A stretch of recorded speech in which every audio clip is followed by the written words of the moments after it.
जो है जमीन मामले में ये सफलता हासिल की। हालांकि राजनीतिक सरगर्मियां जो है वो बढ़ गई है। ऐसे में आपको बता दें कि आप हाईकोर्ट में अब चुनौती दे सकते हैं हेमंत सोरेन को। ये बड़ी जानकारी झारखंड से सामने आती हुई, जहां मुख्यमंत्री हेमंत सोरेन को जो है बड़ा झटका लगा है। दरअसल मनी लॉन्ड्रिंग मामले में कहीं ना कहीं ईडी की जीत होती नजर आ रही है। कथित मनी लॉन्ड्रिंग केस से मुक्त करने की मांग जो है कोर्ट ने ठुकरा दी है। अब केस में ट्रायल की प्रक्रिया आगे बढ़ती नजर आएगी। दरअसल सीएम सोरेन की अब मुश्किलें बढ़ सकती हैं। बताएं आपको कि ईडी ने जमीन घोटाले से जुड़े मनी लॉन्ड्रिंग में गंभीर आरोप लगाए हैं। कोर्ट के फैसले के बाद राज्य की राजनीतिक सरगर्मियां तेज हो गई है।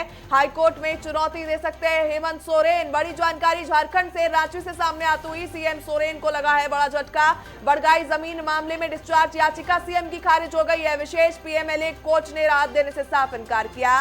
कथित मनी लॉन्ड्रिंग केस में मुक्त कराने की जो मांग थी वो ठुकरा दी गई है कोर्ट की ओर से। पीएमएलए कोर्ट का यह बड़ा फैसला, सीएम सोरेन की बढ़ सकती है मुश्किलें। बता दें आपको, ईडी ने जमीन घोटाले से जुड़े मनी लॉन्ड्रिंग के गंभीर आरोप सीएम पर लगाए।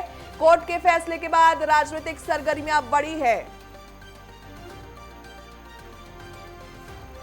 तो ये बड़ी जानकारी आप सभी तक पहुंचाते हुए, बड़गाई जमीन मामले में डिस्चार्ज याचिका खारिज हो चुकी है सीएम सोरेन की। विशेष पीएमएलए कोर्ट ने राहत देने से साफ इनकार कर दिया। दरअसल कथित मनी लॉन्ड्रिंग केस में फ्री करने से कोर्ट का यह इनकार है। हालांकि अब हाईकोर्ट का रुख सीएम सोरेन कर सकते हैं क्योंकि उनकी मुश्किलें बढ़ती नजर आएगी। दरअसल पूरे मामले में ईडी ने जमीन घोटाले को लेकर मनी लॉन्ड्रिंग के गंभीर आरोप लगाए। कोर्ट के फैसले के बाद राजनीतिक सरगर्मियां बढ़ गई है। हाईकोर्ट में चुनौती दे सकते हैं हेमंत सोरेन। झारखंड से खबर, राजधानी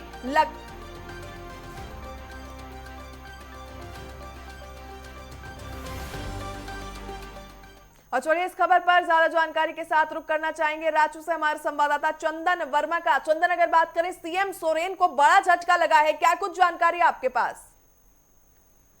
प्रगति कह दूं कि झारखंड के मुख्यमंत्री हेमंत सोरेन को एक कहे कि पीएमएलए कोर्ट से बहुत बड़ा झटका लगा है, क्योंकि यह मामला जो है वो ईडी की तरफ से जो है उनके खिलाफ दायर किया गया था।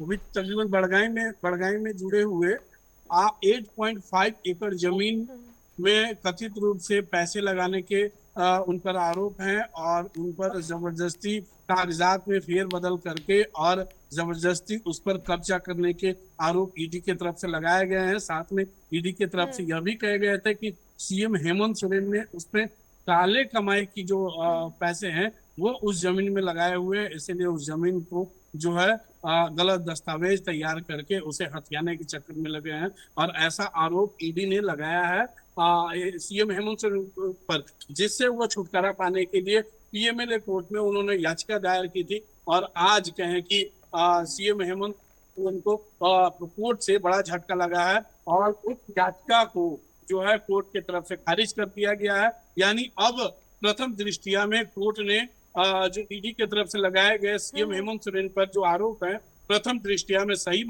पाया है और अब उस पर सुनवाई होगी, उस केस में ट्रायल होगी। अब ट्रायल में दोष साबित होंगे और दोष के बाद बिल्कुल। ऐसे में सजा चंदन, साबित अगर हो बात सकते हैं। करें तो कोर्ट से जो बड़ा झटका लगा है हेमंत सोरेन को, मुश्किलें उनकी बढ़ती नजर आ रही है। ट्रायल की प्रक्रिया अब शुरू हो जाएगी, लेकिन खबर कहीं ना कहीं ये भी निकलकर सामने आ रही है कि हाईकोर्ट का रुख जो है सीएम कर सकते हैं।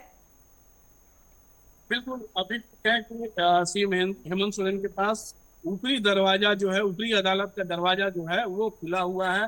क्या है कि यहाँ से वो हाईकोर्ट की तरफ से हाईकोर्ट की ओर रुख कर सकते हैं। और कहीं ना कहीं यह भी उनको भरोसा है, जिस तरीके से उन्होंने जो हवाला दिया है कि हाईकोर्ट से बिल्कुल उन्हें चंदन, राहत अगर मिलने की बात करें, उम्मीद बड़ा हो झटका सकती है। कहीं ना कहीं लेकिन सीएम सोरेन को लगता नजर आएगा। अब देखने वाली बात ये होगी कि जब ट्रायल की प्रोसेस शुरू होगी तो क्या कुछ खुलासे होकर सामने आएंगे। बहुत धन्यवाद आपका तमाम जानकारियों के लिए।